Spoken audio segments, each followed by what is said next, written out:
Good evening, everyone, and welcome to the Fire Safety Essentials presentation aimed at the community of Allansford.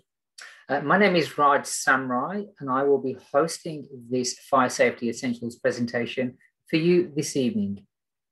Welcome. It's now 6 p.m. The presentation will go on for about 1 to 1.5 hours.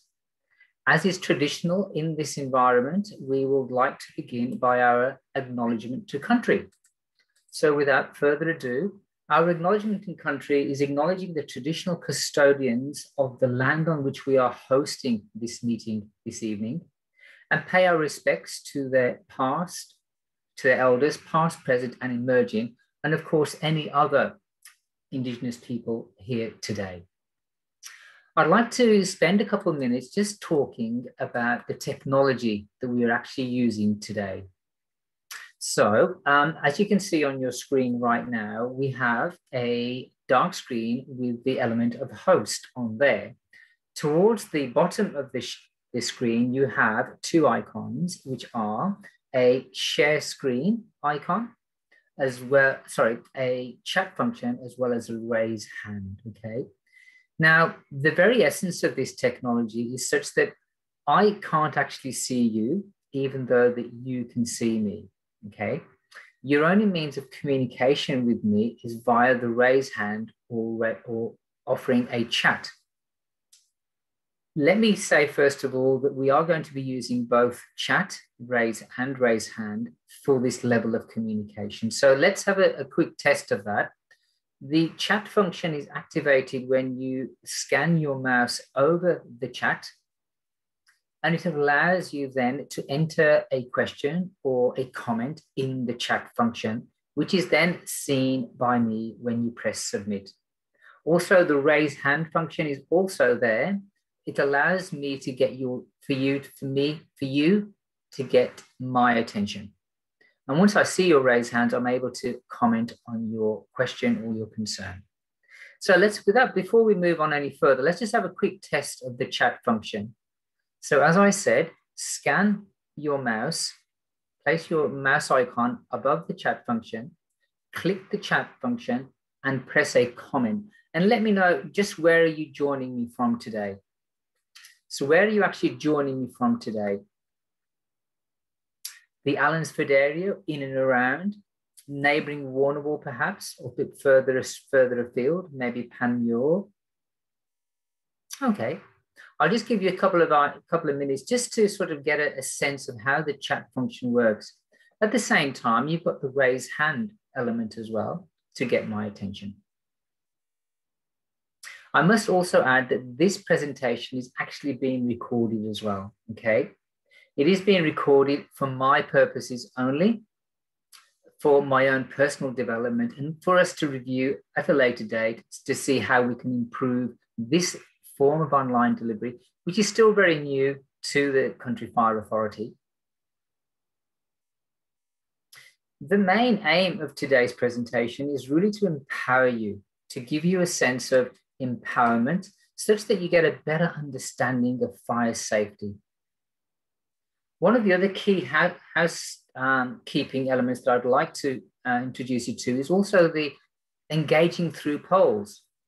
Now, during the course of this evening's presentation, we will actually be launching a number of polls. These polls are anonymous and they're also optional as well. But as is the case with online engagement, because we can't see you, why not just have a go? You know, we're all here to learn. Don't forget to close out the poll when you've viewed the responses. Wonderful. So let me just launch a poll before we go any further. And our first poll is really looking at you as the audience. I'm going to launch the poll now. The poll is now in progress. You will see on your screen a series of questions about yourselves. Take your time, go through the questions and offer your responses. This will give us an idea of the makeup of the audience that's joining us today, whether or not you've actually been to a CFA meeting before, how did you actually find out about this session, and also, most importantly, what's your knowledge base when it comes to fire and fire behaviour? This will give us some good intel, and it's also helped me to tailor the content and the depth of this presentation as we move forward. I may just give you a couple more seconds. And thank you for the responses that are coming in. Feel free to use the chat function as you feel best. As a question arises, or if you're not quite sure of something, that's the time for you to say to me, Raj, what does this mean? What's that all about? I must say that, you know, I'm very passionate about community safety, particularly when we come to critical events like fire, like flooding, and some of the other natural disasters that we have. It's all about empowerment of our communities to stay safe, to have the knowledge to stay safe. And Fire Safety Essentials is exactly that, the knowledge to stay safe. Okay, I'm going to end our first poll. Thank you for all those that responded.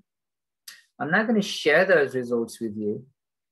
And as you can see, we've got quite a cross-section of community members with us this evening, the majority of whom have lived in the area for more than five years, and some in excess of 10 years. The majority, it's actually a 50-50 split, have actually been to a CFA meeting before. And I suspect some of you are actually CFA members, if I remember rightly from my distribution list. And yeah, okay.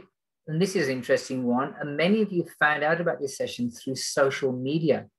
Now that's very interesting, because when we talk about communication towards the latter part of the presentation, we'll have a strong consideration of the importance of social media when it comes to getting messages about what's happening in the outside world during a fire event. And rating your knowledge around fire, it seems to me that we've got low, medium, and a few highs there as well. Fantastic. Okay, so that gives me an idea of where I'm going to pitch my presentation today. So I'm going to stop sharing the results now. Thank you once again. I'm going to cross out of my polls. Now let's move on now. So what are we actually learning today? What are we going to be really taking away with us? Okay. Look, I know it's the latter part of the day, but if I can just have an hour of your time to really get underneath the skin of fire and understand those local risks, understand what the expectation is from fire. Is it all just flames, or what is it that lurks behind those flames? What are the elements of a bad fire? How do you know if there is a fire? And as I mentioned earlier, this element of communication. Where does that communication thread come from? And of course, planning and decision-making. This is critical when we talk about some of those elements around, I guess, being prepared, having a plan, knowing what you're dealing with. Of course, the best laid plans can fail. And if they do, what are our options? So without further ado, let's talk about understanding our local risks now. When we talk about understanding our local risks, it's quite important that we understand the land or the area where we're living.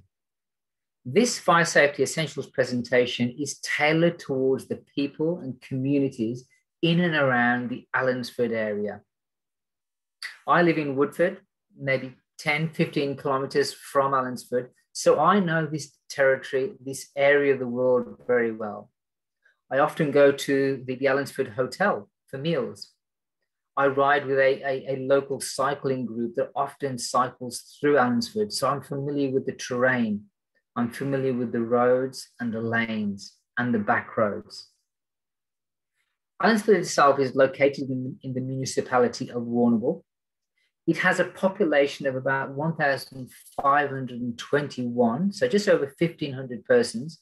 And this was taken at the 2016 census.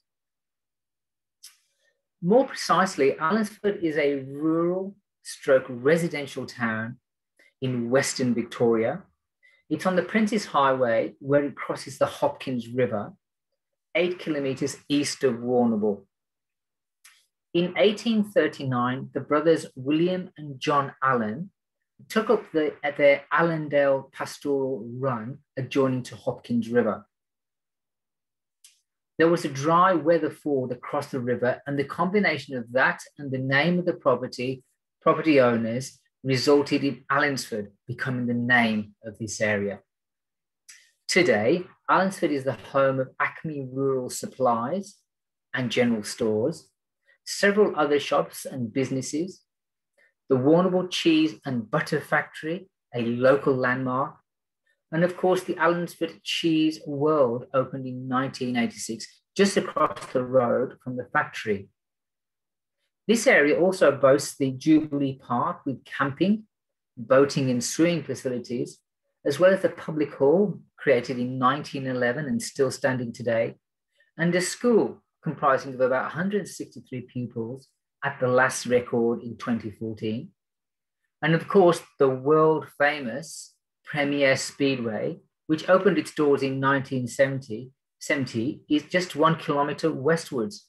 So there's a lot going in this part of the world, a heap of stuff happening. One thing that is for sure, and is commonplace to a lot of our townships and community hamlets of this size, is the amazing amount of community spirit that resides in this environment. The community spirit that is here is testament to the cohesive nature and the collective help that we all offer each other at the times of crisis. And this is the one thing that actually underpins the work of the CFA, the Country Fire Authority, because we are strongly reliant on that strength of communication, that strength of cohesion in our communities. Let's move on to the next slide. And the reason for doing this is that we want to go and talk about the Victorian landscape. This is critical when it comes to fire. And there is no doubt that the Victorian landscape is actually prone to be the most bushfire prone in the world. We talk about the US and California. We are on par with that part of the world. We are no different in the risk that we have of fire.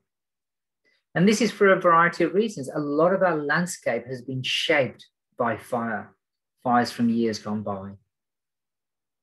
Fire in itself has been present in the Australian continent for many millions of years. And this in itself has been significant in shaping the landscape that you see on your slide there.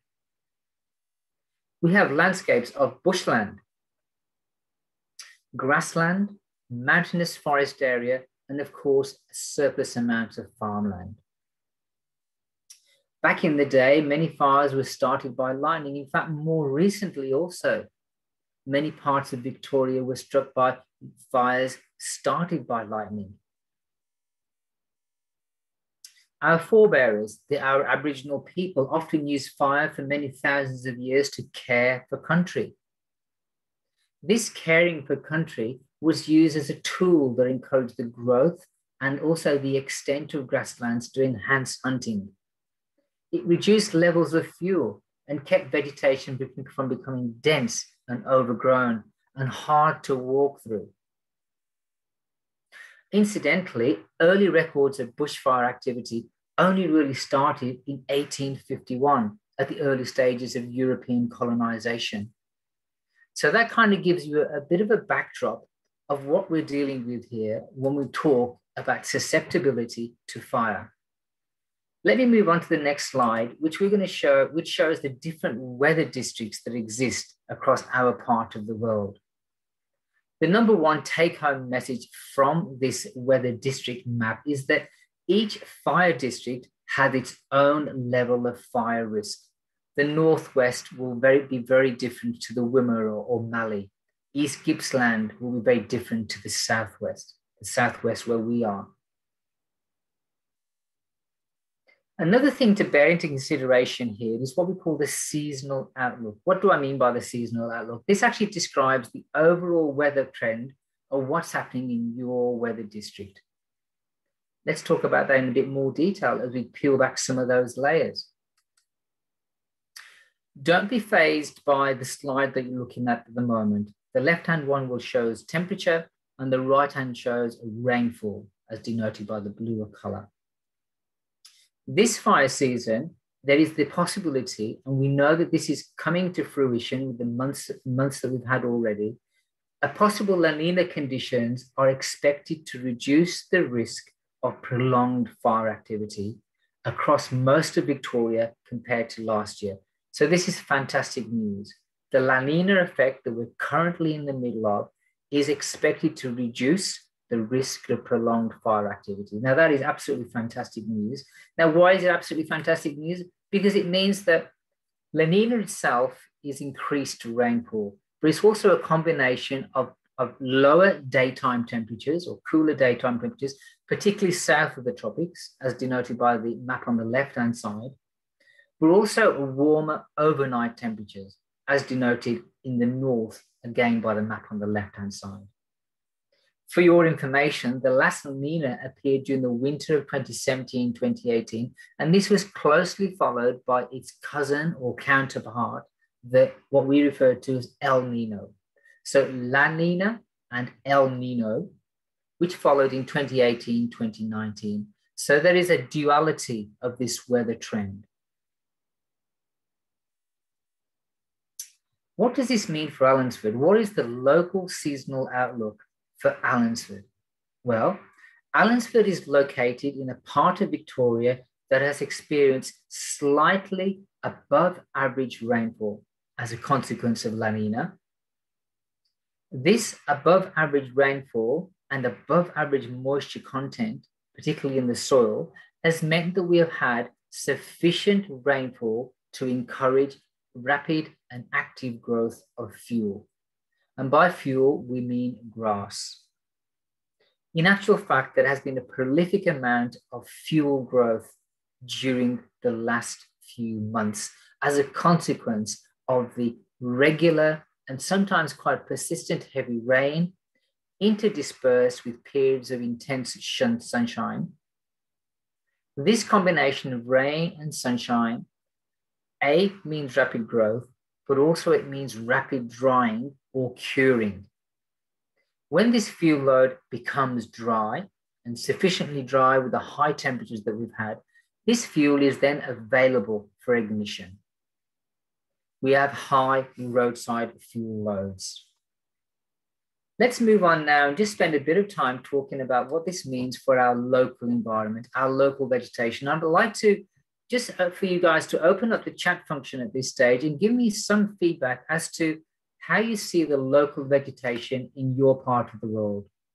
What type of landscape do you have? Is it scrubby? Is it dry? Is it bush? Is it grass? Is it forested?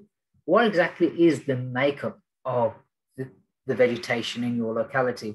And with judging by some of the responses that are coming through the chat, it's quite clear for me to ascertain that the predominant fuel in Allensford and the surrounds, in actual fact, is grass. And this bears true to what we've already ascertained, which is the La Nina effect is causing prolific fuel growth, prolific grass growth. So this is an area of what we would call an area that is at risk from fast-moving grass fires with possible ember attack, and more about embers very shortly, with possible ember attack from nearby bush in the north, also the northwest, and of course, the west itself. That's the potential. And we often say that, well, what does this really mean? Before I go there, let me just say, what does this really mean? And you're all 100% that it is predominantly grass. We have to accept that when we talk about fire, and particularly fast-moving grass fires, the driving force for our fires is the wind. The wind drives fire direction. The moment we get a change in that wind direction, we will see a change in the direction of the fire, or the fire front, the header of the fire, the front of the fire. And let's not become complacent in this regard, because we also have to be mindful of what the topography, and by topography I mean the lay of the land. What does the lay of the land do to fire activity? Well, fires will travel much faster uphill than they will downhill. And in fact, for every 10-degree increase in slope or inclination, a fire will double in speed. And without getting too technical, this is as a result of what we call the radiant heat and more about that shortly, and also the convective heat. So just because you're sitting in your home, there's fire activity on the horizon, and there's a couple of big hills or undulations that separate you from the fire, don't think that you're going to be fine, that the fire won't get to you. It will actually get to you far more quicker than you think, particularly if it has a wind force behind it. Remember, fires travel faster uphill than they do downhill. I'm now going to personalize this even more to our locality in Allenswood. What are the local risks that exist in your area? And in this regard, I'm going to launch another poll, and this poll is called Understanding Local Fire Risks. I'm just about to launch it now. As you can see, this poll looks clearly at your area. It's a multiple choice question and asks you to highlight those elements that you think are local risks in your area. I'll just give you a couple of minutes to do that.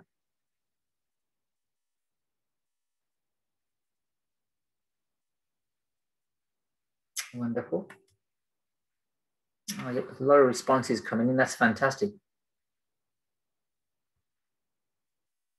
Yep. All right. So what I'll do now is I'm going to end that poll. Thank you for everyone that responded, and share those results.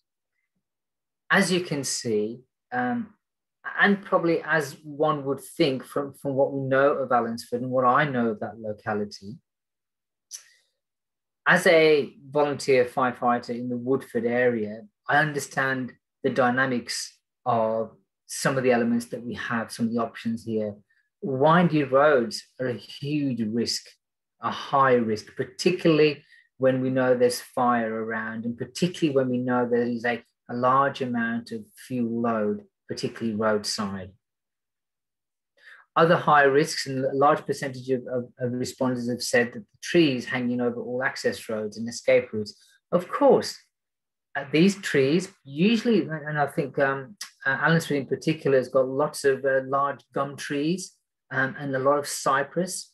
These are very traditional and very volatile ember traps. They will trap embers, and more about embers in just 2 seconds, leading to what we call canopy fires that will progress very quickly in the event of an advancing fire front or wind. Allensford is clearly a high tourist area in summer, with people seeking access to the famous cheese world, and also the amazing Great Ocean Road that is not too far from there. It's a thoroughfare through also to the Premier Speedway, as well as the camp park that's quite nearby as well. So that, together with the speed of grass fires, which we've already spoken about, and of course the numerous grass fires sparked by embers, there is a high potential for rapid grass fires in this area. In fact, this particular area has a high Victorian Fire Risk Register rating. And this is the main reason why we, through the community safety team, have targeted Allenswood as an area of investigation, and also to share our information with the community as we are this evening, so that you can be prepared and you are aware of the risks associated with being in such a vulnerable part of the state. So I'm going to stop sharing the results and close that poll. As we move on, it's really important to acknowledge the hard work of the Allensford Brigade. The Allensford Brigade works very hard, 24/7. At its disposal, it has 2 tankers and 1 quick fill. This resource has to look after a population of just over 1,500 persons across 577 dwellings. We put this slide to give you some context. It's a very rhetorical question. And the question is, well, how realistic would it be to expect a CFA tanker and crew at your property in the event of a bad fire day? Particularly bearing in mind that this resource would also be pulled in other directions it to fight and assist at other fires. And I might just leave that hanging there as we progress to the next slide, which is really looking at what to expect from fire and really getting underneath the skin of fire. I'm about to show you an animation, and the animation is called Ember Attack. It's quite a dramatic presentation. It's very graphic in detail, and we make no apologies for this. It's designed to shock. So if it's such that you are in any way sensitive to this content, please look away and join us shortly afterwards. Ember Attack.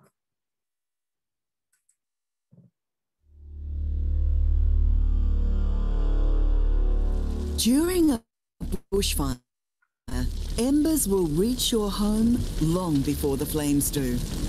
Ember attacks are the most common way that houses catch fire. Embers are burning leaves, twigs, and pieces of bark. They help the bushfire spread by starting spot fires ahead of the main fire front. Short-distance ember attacks happen when leaves and small pieces of bark are blown from burning trees. The intense shower of sparks that forms fills the air with hot, burning embers, which will land on nearby vegetation and properties. The hot embers can easily land and get into your clothes and burn your skin, eyes, and airways. Small fires will start all around you and quickly become uncontrollable. The resulting chaos creates confusion as the fire seems to come from many directions, meaning it will be difficult to make good decisions about your safety. The experience will be physically exhausting and emotionally traumatic. Long-distance ember attack is caused by large bushfires that generate intense heat. As the hot air rises, it forms a column of smoke that sucks in air like a vacuum, increasing the intensity of the fire. The updraft in the column lifts embers, like large pieces of burning ribbon bark, hundreds of meters into the air, where strong winds can carry them many kilometers beyond the fire front. On Black Saturday, embers travelled more than 30 kilometres ahead of the main fire. When these embers land, they often start fires where leaves naturally accumulate, like in gutters, doorways and garden beds. So while you might think you're safe when a bushfire is far away, embers can fall from the sky and land around your home long before you even know there's a fire. But remember, your home isn't the only thing under threat during an ember attack. By the time you realise the danger, it might be too late as escape routes become jammed. Embers can also start fires on roads and block them completely, making late evacuation dangerous or impossible. That's why leaving early, before a fire starts, is always your safest option. Now, you're going to hear that time and time again during the course of this presentation, because that's our number one message, our core message is to leave early, well before the fire starts. Understand the risk that you are putting yourself under. I'm very passionate about risk mitigation and being out of harm's way. You don't want to be in line of an ember attack on your property. As the animation so clearly demonstrated, it's not a nice place. Whilst we have ember attack on the one hand, we also have the risk of direct flame impact to your property as well. What do I mean by direct flame impact? Just that. A progressing fire front that reaches your door, reaches your home without any discontinuity of travel. The only way to break that continuity of fire flow is to create a break around your home, around your property, be it a drive, be it a veggie patch, be it a non-flammable material. Property preparation is crucial to limit ember attack. keeping your gutters clear and free of debris, removing fuel from around your home, positioning gas bottles with the valves facing outwards. All of this information is available in the resource pack that will be available as a download at the end of this presentation. And again, the Property Advice Visit Service, or PAVS, of which I have done a fair bit of work in that space, is a community door knocking service that gives you information, community members information, and how to safeguard their property to make it make the fire risk as limited as possible. Where, of course, the number one message is to be away and away from harm, away from the Ember Attack. We often say that if there is fuel to your doorstep, you will have fire to your doorstep. So those are some important considerations. Ember Attack is by far the biggest cause of property loss during fire. The slides shown on the screen give you some idea of the devastation that fast-moving grass fires can cause. I'm going to spend a bit of time now as I stop sharing the screen and to share another animation with you. And this animation is all about what we call radiant heat. Now, you've had a few references to it already, but what actually is radiant heat? What does it mean? And how can we protect ourselves from it? So I'm about to share with you yet another quite graphic animation. Again, feel free to look away. This is the second component of fire. We've spoken about embers and Ember Attack. This is radiant heat.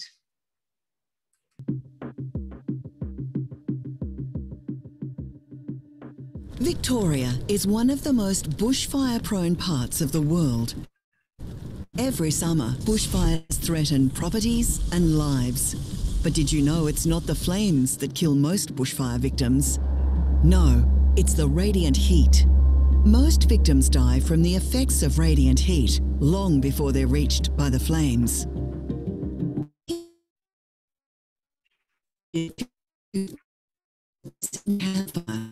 Fire up 2 kilowatts per square metre, you'll feel that it's too hot and will want to move back from the fire. If you don't, this amount of radiant heat is enough to cause burns and blisters in as little as 40 seconds. At 12 kilowatts, it can cause some materials like dry timber to ignite.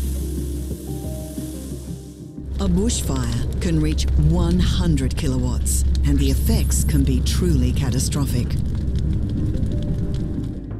For humans, radiant heat can cause burns from 100 meters away and cause a dangerous increase in body temperature. Radiant heat can cause the rapid onset of heat stroke. Heat stroke damages your brain, meaning you won't be able to concentrate to make good decisions as the fire arrives. Other impacts include severe damage of internal organs and death. There are some things you can do if you're caught in a fire. Cover your skin with long-sleeved natural fibre clothing, like wool. It's also useful to know that radiant heat only travels in straight lines and can't bend around corners. So, sheltering behind or inside solid structures may help protect you. But be aware, radiant heat will travel straight through glass. The best defense against radiant heat is a simple one. If you're not anywhere near a bushfire, its radiant heat can't hurt you. Leaving early is always your safest option. Once again, leaving early is your best option. Radiant heat, I've seen that animation a fair few times now, and every time it gets me. The fact that your skin can blister within 40 seconds, the fact that the magnitude of the intensity of heat is just unbearable. And of course, the very nature of fire, this force of nature that is uncontrollable, that does wield a lot of power, a lot of damage, It will cause loss of life. It will cause loss of property indiscriminately. And this is the core message that we're trying to get out this evening is, look, stay safe. And the way to stay safe is to be out of harm's way. Don't be a statistic. Often is the case following an event, a fire event, empathetic interviewing of people that have been impacted by the fire. And I think that some of the statements that are made here, the words that are used, the descriptors that are used, give you a clear and very emotional value of the impact of fire on people's lives.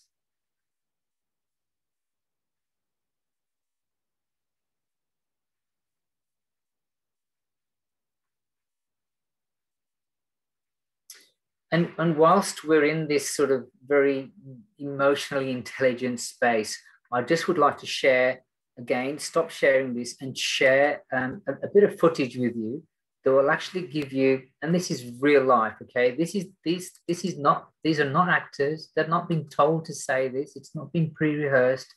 This is an element of real life footage that is a real life account of what people felt, their emotions, their senses.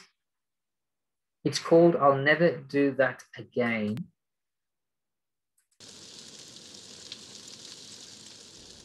10 years ago, when all the dams were full and the tanks were full and there was plenty of water, I probably would have stayed and I would have died. Nothing went the way we might have anticipated. Whatever preparations you put into place, you only need something small to go wrong. You know, in future, I don't think we'd want to put the kids through that sort of trauma, I guess. Yeah, wouldn't put the kids through that again. If it was my choice, I wouldn't stay again. If we had another day like that, if I had the opportunity to get out, I would go before the fire even got here. Go before the fire even got here. Those were the closing words from that snippet of video. Other words included trauma, never again. If I'd known then what I know now, I would never put myself in that situation.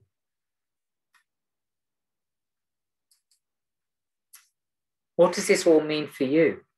Here we are on this Fire Safety Essentials presentation, building up a picture, a bank of knowledge that's going to give you a better perception of the dangers of fire, the uncontrollable nature, the extent to which your exit routes are going to be blocked, the extent to which ember attacks may impact on your property and cause spot fires ahead of the fire front, way before the fire actually arrives. The concept of radiant heat, that invisible force that can actually burn and cause fatality, again, way before the fire front actually arrives. All of these will increase your stress burden, making it a very traumatic and trying condition. Why put yourself in that space? Why expose yourself to that level of risk? Again, leaving early is the best option. In this space, you will often find that your ability to make good decisions will be impacted by many, many factors. I'm going to launch another poll now. And thanks for the comments that are coming in at this stage. And we are monitoring those. So what I'll do then is I'll launch poll number 3, which is what to expect from a fire. And I'll launch the poll. And as I'm talking, have a scan through some of those responses. What do you think would impact your ability to make good decisions? Answer as many or as few of those that you would like. And while you're doing that, I might just sort of preference some of that by saying that as human beings, we are not designed to handle stress. Some people might handle it better than others, but on the whole, in the event of a stressful situation, we find it difficult to navigate that space. for why. And I'll end the polling first. And thanks so once again for all of you that have responded. I'll end the polling and share the results. Yeah, absolutely. This reinforces my point. When we're under stress, our stress burden is further compounded, particularly when we have no control of the situation that's rapidly changing around us. It's alien, it's hostile, it's not something that we've dealt with before. We don't know anything about it. We feel further stress when things are not going to plan. We'd love for things to go to plan, but often they will not. And when they don't, our stress is further impeded. The concept of time, particularly in a critical fire situation, a bad fire day, time races away without you even knowing. And the all-important communication breakdown. Do you know where your loved ones are? Are they at home? Are they at school? Are they on the way to work? Were they going to that netball practice? Or is young Charlie got footy tonight? Where are they? What's their plan? And can you see, sharing the results, the majority you have ticked every single one of those options. They all affect your ability to make good decisions. You become irrational. You become frustrated because you're not in control. Okay. I'll just end that poll then. If you can just cross out of yours as well. We'll move on to the next slide, which really tackles how do we know if there is a fire? What's the communication channel? Where do we go to find that information out? How does it come to us? Let's just launch a quick poll here. I'll just go previous. Launch a quick poll, or not a poll, sorry, a chat. In the chat function, let me know exactly where you get your local information from to find out if there's a fire in the area. How do you know if there's a fire in your area?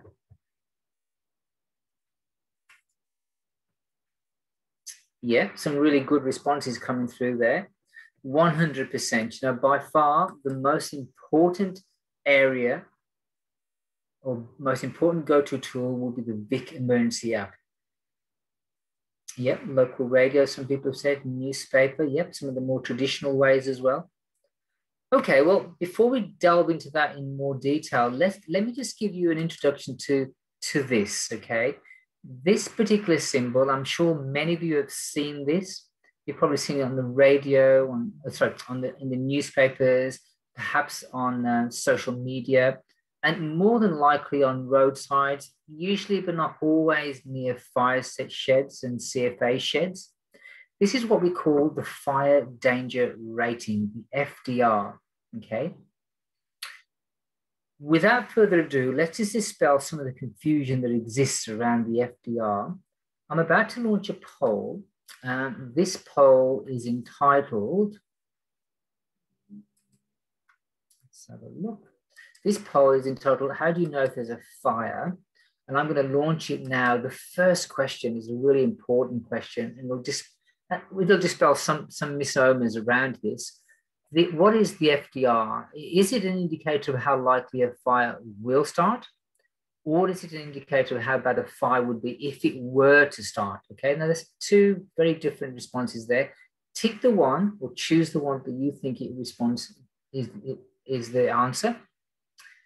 Let me know how many Code Red days that we've had in your area, in the Southwest region in the last 5 years. And of course, also our severe or extreme days. And if you're not too sure about what Code Red means or severe or extreme, we'll talk about that very shortly, but have a go. There's no harm in you having a go because you'll learn from when we give you the responses. It's totally anonymous. I don't know who's answering what, but if you could have a go at those, and I can see some of you are, and then we can talk about the correct responses to this poll. That's great. Now, I'm going to end the polling. Thanks for your responses. End the polling, share the results. Perfect. Okay. Yes, very good. Again, it's a 60-40 split in favor of option 2. The FDR is an indicator of how bad a fire would be if one were to start. That is the correct answer. It's an indicator of how bad a fire would be if one were to start. How hard would it be to put that fire out? In actual fact, there have been 0 or nil days of code red in the Southwest region in the last 5 years. And there has been, and many of you got this, a total of 6 severe or extreme days in the Southwest region in the last 5 years. So I'll just stop sharing those results and close out of that box. Let's just talk about the FDR in just a bit more detail. Now, fires can start at any time, okay, throughout the year. Doesn't necessarily have to be at a particular time, but at any time. The FDR, as we've already ascertained, is an indication of how bad a fire would be to put out if it were to start, okay? So the take-home message from this is that it doesn't have to be a severe, extreme, or a code red day for it to be a particularly bad fire day. If the conditions are right, we can have a bad fire day on a very high FDR. Let's just sort of drill down a bit more into what that actually means. Let's consider the elements of severe, extreme, and also code red. When we talk about severe, we are referring to expecting a hot, dry, and possibly windy conditions. And if a fire starts on a severe day and takes hold, it may be uncontrollable, maybe. Not 100%, but it may be uncontrollable. As we move further to the right, the extreme reading. On an extreme day, expect extremely hot, dry, and windy conditions. And if a fire starts and takes hold, it will be uncontrollable, okay? Unpredictable and fast moving. Spot fires, as we spoke about when we spoke about embers, spot fires will start, move quickly, and will come from many directions. And this is an important consideration, the unpredictability on extreme days.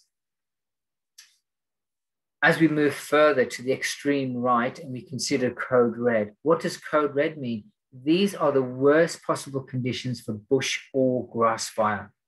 Our Australian homes are not designed to withstand the force and danger of a code red day. Leaving early, leaving the night before, or the morning of is the best option of staying safe during the code red day. Don't wait to see. Be guided by the FDR. Don't wait for it to become a code red day. Don't wait for it to become an extreme day. And don't even wait for it to be a severe day. Leave early, make those plans, activate your fire plan, have everyone on the same page. Know that trigger. Use the FDR. And more importantly, as we move forward, use the Vic Emergency App to ascertain fire activity in your area. What's the wind doing? What's the forecast? Where is everyone going to be? Use your trigger. What's your trigger? Have that in your fire plan. As we move on to the next slide, I have to really stress that we live in a very busy, information-driven world. We are bombarded left, right, and center with information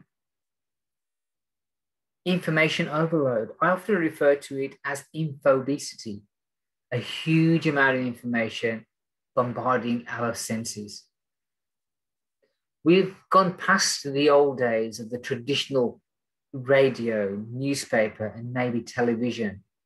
And maybe that casual conversation with Frank over the shed, in the shed down the road, or meeting Gavin for a walk as you're going down to the local newspaper or milk bar, meeting Flo at the coffee shop. All of these casual or incidental conversations. And also we've got the advent now of social media, that new digital platforms that exist out there, totally synonymous now with icons that you can see on your screen, the Snapchats, the Twitter, the Facebook, and the list goes on. All of these are what we refer to as informal sources of information, not necessarily credible, not necessarily real time, and not necessarily evidence-based. At the CFA, it is our suggestion that you always seek information from one of these platforms. They will be evidence-based, legitimate, credible, real-time, giving you succinct and clear information on the nature of fire activity in your area. And by far, one of the most important of these is the Vic Emergency App. This is something that as a PAVS presenter, a Property Advice Visit Service presenter, we have been encouraging and promoting throughout our community for a number of years now. It's your go-to. It's your lifeline. It'll give you real-time information. It'll even allow you to plan your route around areas of fire activity. If you haven't got it, we would strongly suggest that you have that downloaded onto your smartphone. I also need to pay particular reference to local news and the importance of ABC 774 as a means of staying in touch with the outside world on a bad fire day. Understand that during a bad fire day, communications will go down. In such case, there will be no way of knowing what's happening in the outside world other than a battery-operated radio. It will be your lifeline to the outside world, again, through ABC 774. Knowing what's happening out there will be your lifeline to a way out. Knowing what the emergency service is doing, knowing the extent of the fire, knowing which way you can head as the fire clears. Also listed there, we have the Vic Emergency Hotline, online service from the Emergency Management Victoria, and also other services, such as the Emergency Alert and Agency Social Media. These are what we call your formal means of communication. They are real time, and they give you an indicator of exactly what your options are in the event of a fire. Let's take that to the next level as we explain the functions of the Vic Emergency App. So in the event of fire activity, there is a recognized triage of warning systems that become available via the Vic Emergency App, either to your smartphone or to a computer via the internet. The first one is advice, and by its pure nature, it's advice and advice only. When we move further along the triage, we come to watch and act. Again, by its very nature, watch and act. Activate your plan. Watch if you think there's going to be an impending danger. Watch to see what the circumstances are. Review your fire danger rating. Make an informed decision. Use this as your trigger. Understand the fire activity in your space. What's the wind doing? Which roads are blocked? If I go now, will I be safer than if I leave it till later? Use and make informed decisions using the Vic Emergency App. The watch and act will clearly denote that an emergency is happening in your area. It is developing nearby. You may need to take action now, or you may be impacted. Thereafter comes the all-important emergency warning, the red warning, the third part of this triage. An emergency warning is indicative of that you are in imminent danger and you need to take action immediately. You will be impacted by the fire. So can you see how we can use this triage as a means of making an informed decision? Don't wait for a warning is what it says at the bottom of the slide there. Before I explain to you what we mean by don't wait for a warning, let us consider the two further stages of this triage system. There's an evacuation warning, which is prepare to evacuate or evacuate now, and this will come up. An evacuation is recommended or procedures in place for you to evacuate. Community information. Now, this is a newsletter containing updates for communities affected by an emergency. It can be used as a notification that an emergency or an incident has occurred, but there's no further threat to the community. So remember how I said, don't wait for a warning? Let's see what that means to us in a scenario. We'll give you some idea of how this warning system comes into play. There you are, you're at home. It's a hot day. It's quite windy, not the best day. Probably a severe, maybe very high to severe. You're sitting at home, you're watching TV, you've put the air conditioning on and you've closed the blinds just to keep cool inside the house. And there's a movie on, so you're watching the movie. Unbeknown to you, a fire starts some distance away and some time away from your home. You don't know anything about this at the moment. Maybe 5-6 minutes later, the fire is reported. There's no one at the initial source of the fire, so no one sees it. So it takes a bit of time before it is actually reported to the emergency services. It's at that point when the fire is reported that the CFA crew are notified. They make their way to the station. They have a fastish turnaround, maybe 6 or 7 minutes before they get back on the truck on their way to the fire. By which time 10 minutes have elapsed and the fire has grown in intensity, grown in size, perhaps fueled by high fuel load, maybe a strong wind, and is progressing towards your home. Maybe at about 13-14 minutes down the track after the fire has started, an advice message is released. Advice, as we understand advice to mean, yes, there's some activity. Yeah, nothing to worry about, information only. Look what happens at 20 minutes. The fire has passed, engulfed your home, and progressed further down the track. It's grown in size and intensity. It's only now that you receive an updated emergency warning, but of course it's too late. There was no watch and act. You might be ahead of the warnings, and that's what we mean about don't wait for the warnings. And once again, the fire continues, unrelenting, driven by that wind, consuming fuel, using oxygen, the 3 elements of the fire triangle, and it grows in intensity and further down the track. What does this all mean to us? What does it mean to you as a member of the Allenswood community and staying safe during fire time? It's about being intuitive. It's about using your senses, understanding when things aren't quite right. I have a number of friends that live in the Allansford area. Many of them are farmers. And their sense of connection to the land gives them a real understanding of the weather patterns. They know when the skies are slightly different color. They know and can sense intuitively when things aren't quite right. Physically, we can use our sense of vision to see and look onto the horizon and see a change in the coloring of the sky, or a smoky plume, or a glow, or a funnel of smoke. We can see ash in the air, or particles of debris, or embers even. We can hear the noise of fire, particularly if we live near woodland or forested areas, large limbs falling to the ground, or the crackle of timber as it burns. And of course, smell, our sense of smell, and understanding the smell means danger.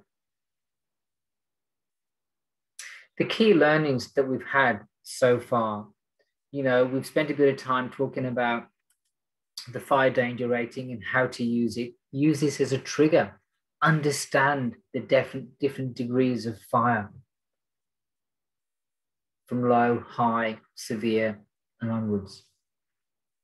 The importance of using credible sources of information, the formal sources of information, to make informed decisions.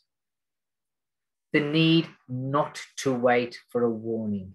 The moment that you sense that something's not right, it's probably not right, make that move. Activate your fire plan and leave your home, leave early. The day before a bad fire day, the morning of a bad fire day, but just make sure you allow yourself enough time to activate your fire plan to take into consideration all of the factors that relate to you, the vulnerable members of your community, the ones that you care for. Auntie Flo, who lives four doors down, she's on her own with 3 dogs, and she's not capable of walking and needs wheelchair assistance. These are the things that make our connection to community crucial at these times of critical danger.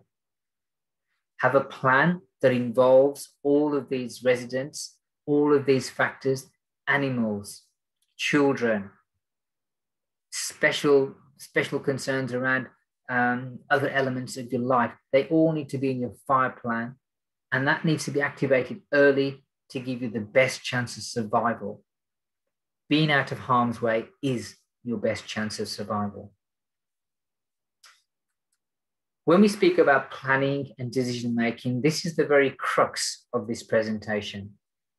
As an ex-Cub Scout, my number one rule was always the mantra of being prepared. Have that state of preparedness, that state of readiness that makes you one step ahead of this fire game, one step ahead of critical danger.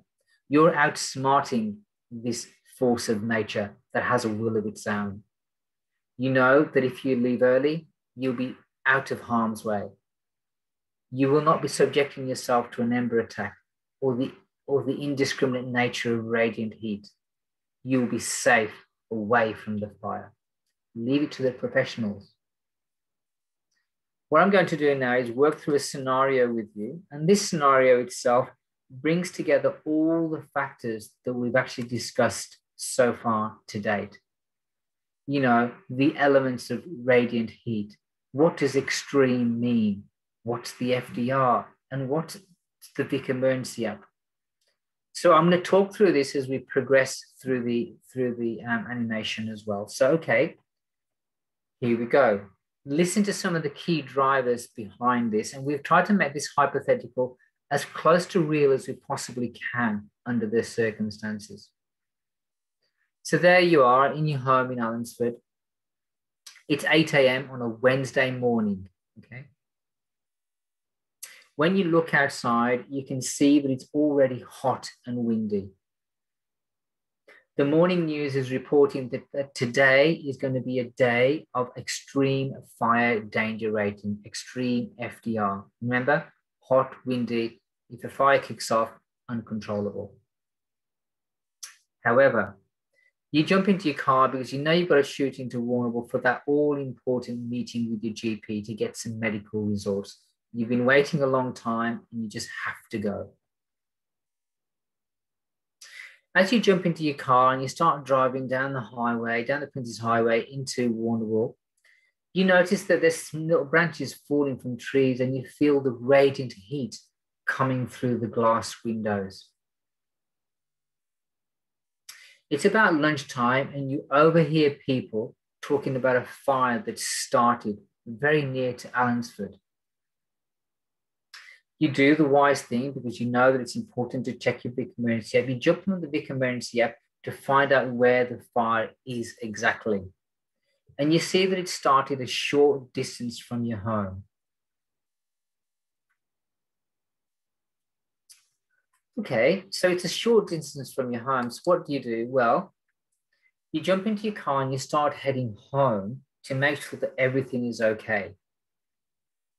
That's pretty okay to do. There's nothing wrong with that. You check the app. The small yellow triangle that shows the location of the fire is still a bit away from you, so it's not actually quite near your home. But as you get closer to your home, you see that the road is blocked by police. You wind down your window and they advise you that it's not safe to go into the area as the fire is still burning. A number of limbs have come down across the road. They advise you that you will need to find somewhere else in the area to stay safe. You cannot return home until the road is opened, and this might be a number of days. This is an interesting situation, isn't it? Quite simply, what does this mean for you? Here you are, you left your home, you've had to come back, but you can't get to your home. Let me launch a poll just to assess exactly what this means to you.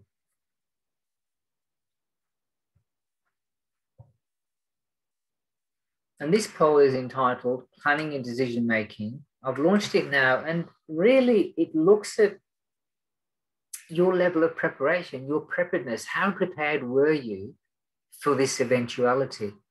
You knew it was going to be an extreme day. You knew what that kind of meant, but you thought you had enough time. You thought the fire was far away. But in actual fact, you've been caught out, haven't you? You've come home and you can't get back to your house. What would you be doing on an average Wednesday in summer in Allenswood?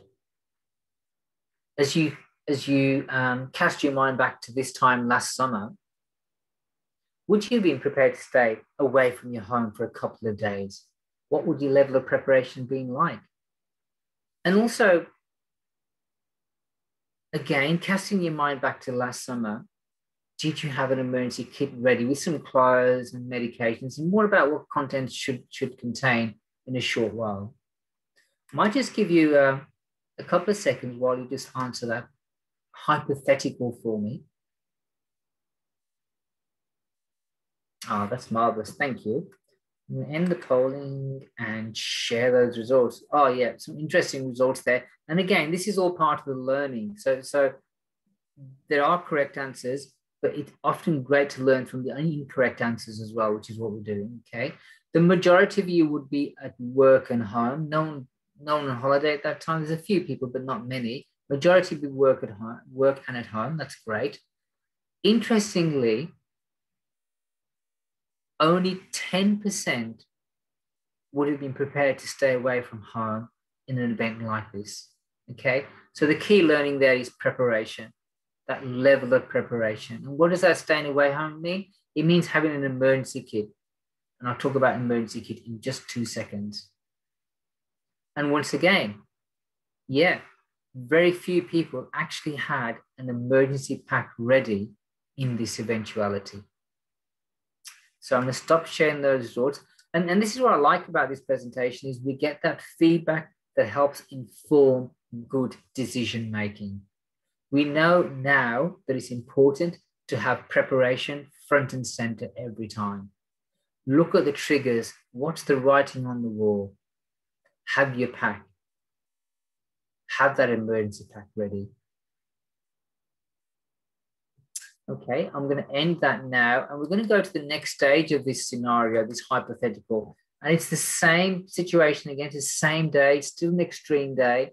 The fire is still a fair way from your home, except this time when you jump on the Vic Emergency App, you see that the fire is still a while away. That small yellow triangle that I mentioned to you doesn't quite reach your home. And you think to yourself, right, this is brilliant. I've got enough time to get home and grab some important stuff, okay? So you're guided by the Vic Emergency App. It's saying that the fires are fair while away, you're going to be fine. So you drive home, you pull up onto your drive, and as you pull up onto your drive, you can smell smoke, okay? That's the one thing that you can see straight away. It's really hot, it's getting windy, and it's actually getting hotter as well. You check the app again, and you see that the small yellow triangle, oops, there's it.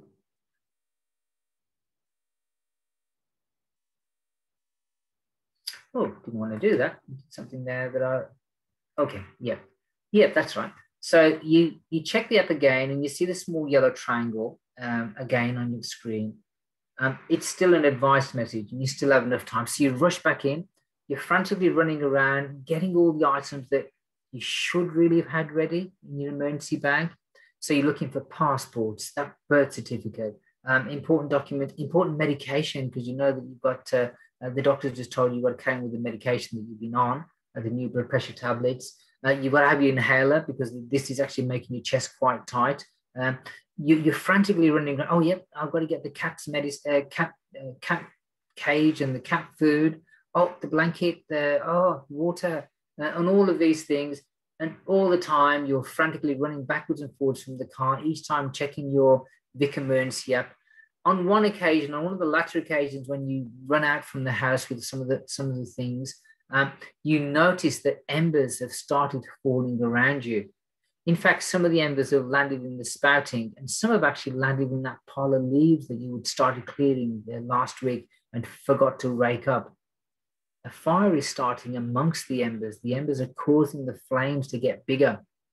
What do? This surge of adrenaline pumps through your body as it would do in a situation like this. You're frustrated. You don't know where to turn. You're out of time.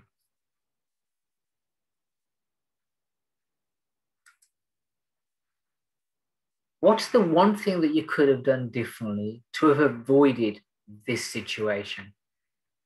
And it might seem to you that I'm just bombarding you with one scenario after another, one set of criteria, one set of questions, one set of options after another. And you know, it's quite amazing. In this hypothetical situation, can you get a sense of the amount of considerations that you have to make to keep yourself safe and be ahead of the fire game? And this is just a hypothetical. It's not even the real situation. Can you imagine how stressful this would be if it was an actual fire, an actual experience that you were going through? This is why fire agencies will always urge you to have a written plan. Practice that plan and be prepared. Have alternatives to that plan as well, should the first line of approach fail. And I make no apologies for the extent of what I'm saying to you here. And some interesting chat comments coming in around, okay, what's the one thing that I could have done differently? One would have been to have left and had the emergency bag ready by the door when I came back, so I could just quickly grab it and go. I mean, the other consideration is we've not thought about, well, are you going to grab the hose pipe and start putting those ember spot fires out? If you do decide to leave, which way are you going to go? Are you going to turn left or right at the bottom of the road? Which roads are open, which are closed? Where are the children? What's happening to all the horses or the sheep or the cattle? What's happening with other members of the family? You've got to have a plan and you've got to practice that plan. Use the Vic Emergency App, stay informed. And of course, we are more than happy to offer a bushfire planning workshop. And again, the resource information is given in the download at the end of this presentation. Stay safe by staying in control. Understand fire. It's not a force it is a force to be reckoned with, but we don't think you should do that reckoning. Be away from the fire, away from that danger. Mitigate risk as much as you can. I'd like to make a small consideration to COVID-19 at this stage. COVID-19 has been part of our lives for quite some time now. It may still be around for a bit longer yet. As the CFA, we would recommend that you are allowed to leave a high fire risk area on the day of high fire danger. If you are in isolation mode or self-isolating, make sure that your next place of stay is aware of that and that you continue to monitor, continue to use your COVID safe plan approach. You may also travel for the purpose of preparing your property for the fire season. This is an evolving situation with COVID-19 and the parameters are changing consistently. Always check the Department of Health and Human Services website for the latest updates on COVID-19. As we come towards the end of our presentation, some considerations around survival options. And these are important because even the best laid plans can fail. So what are your options should you be caught out in a critical fire situation? As one of our earlier animations on radiant heat clearly showed, there is an urgency to keep covered up. Cover as much bare skin as you possibly can to prevent the penetration by radiant heat. Radiant heat, as we spoke earlier, can be immensely intense, up to 100 kilowatts per meter squared. It can be very damaging. It is fatal. Cognitive impairment, heat stroke, and ultimate death. The clothing demonstrated by this person can be a component and should be a component of your emergency bag.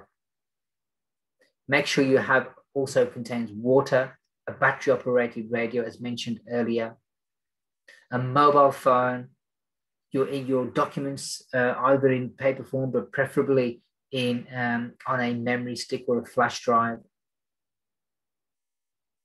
a torch,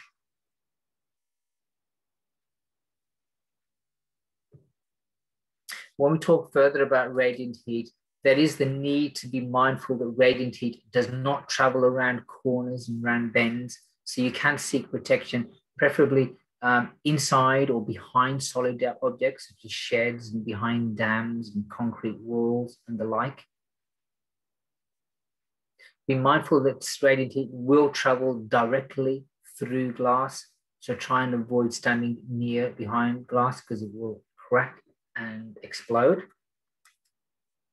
When we talk about seeking refuge in the event of being caught in a fire situation, it may be necessary for you to jump into a watercourse of some kind, a river, a dam, or a swimming pool.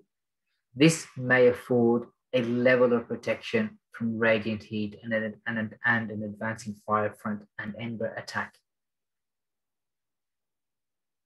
We have particular reference to a stationary vehicle.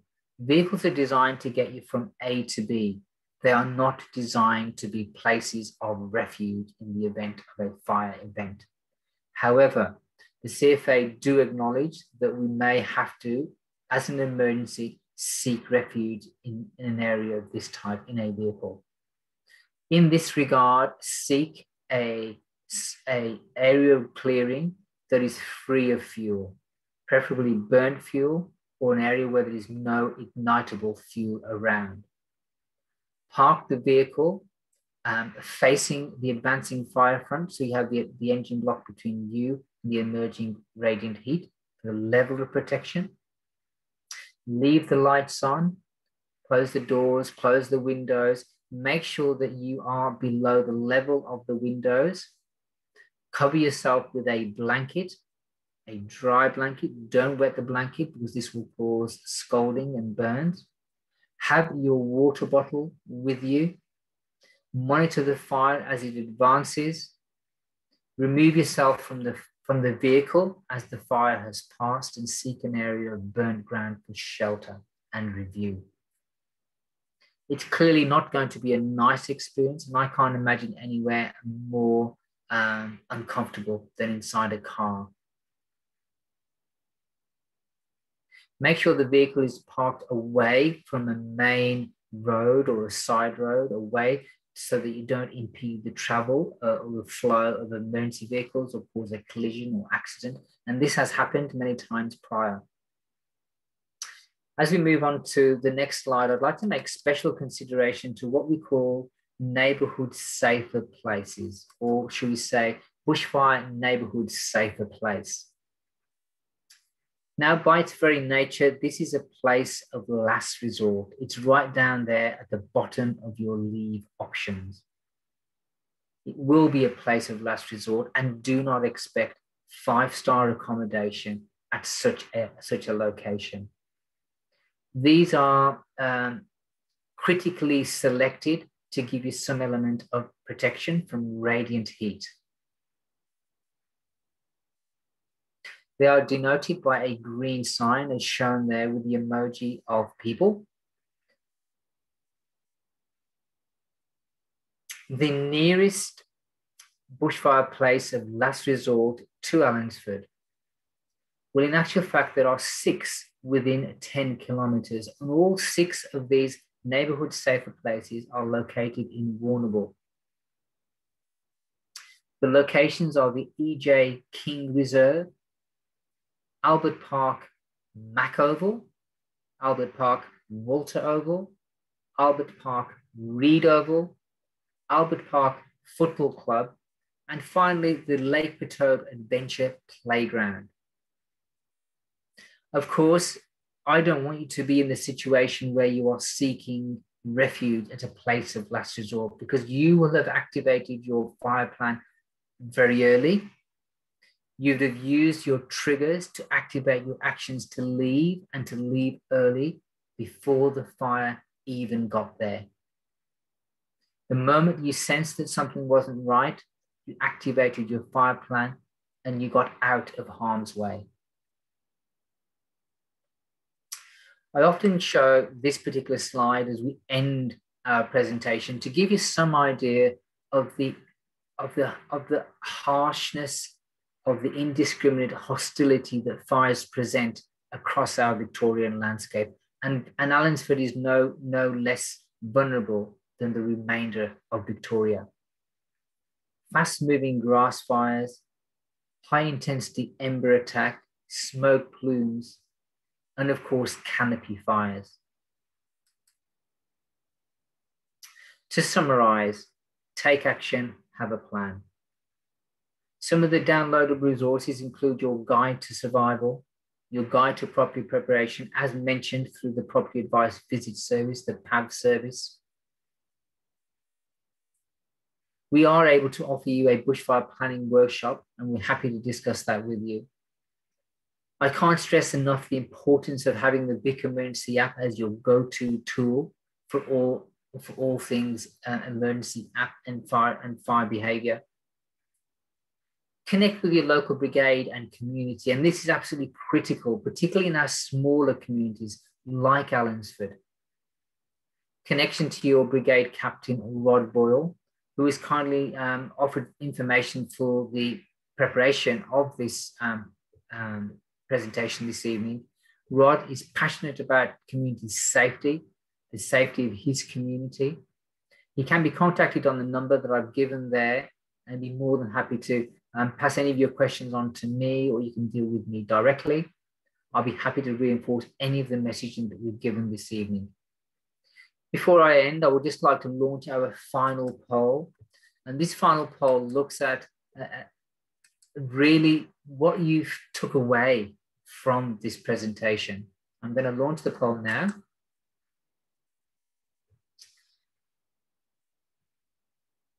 Did you find that this presentation gave you a good understanding of bushfire risk in your local area? Would you recommend it to other people or other family or friends that live in a high fire-prone area? I'll give you a couple of seconds while you do that. And again, feel free to offer any comments in the chat function regarding this presentation, the content, and any questions or queries that you may have. That would be great. Okay. Oh, thank you for your responses. Beautiful. I'm going to end that there. Share those results with you all. And that's fantastic. Thank you for your positive feedback. This meeting has given you a good understanding of fire risk in your area, which is great. But this is really entry level. We can step it up and let you have more information. But for now, I get a sense that many of you have taken some really good bits of information from this. The next step now is to enact, prepare your fire plan, make your homes fire ready, understand the risk that exists out there. Also, thank you for your endorsement that you would recommend it to other members of family and friends in your area. I'm going to stop sharing there. One thing that I do acknowledge at this stage is that many elements of this presentation may have been distressing and emotionally difficult for some of you to view. There are a couple of sources of support that we would like to recommend should you feel the need to access them. I thank you for your time this evening. I know it's not easy after a long day at work to sit down to a webinar like this, but for those of you who have joined me this evening, I thank you. This presentation has been recorded and will be available for you to view. I will gladly send one to Rod, your CFA captain. Should you want a copy, please email me directly or ask Rod for a copy, or ask him to send you a copy. I look forward to chatting to you again at some time in the future. In the meantime, stay safe. I hope that we have a reduced fire season. Stay safe until we talk again. Thank you very much for your time this evening. My name is Raj Samrai, and I'm now signing off. Thank you.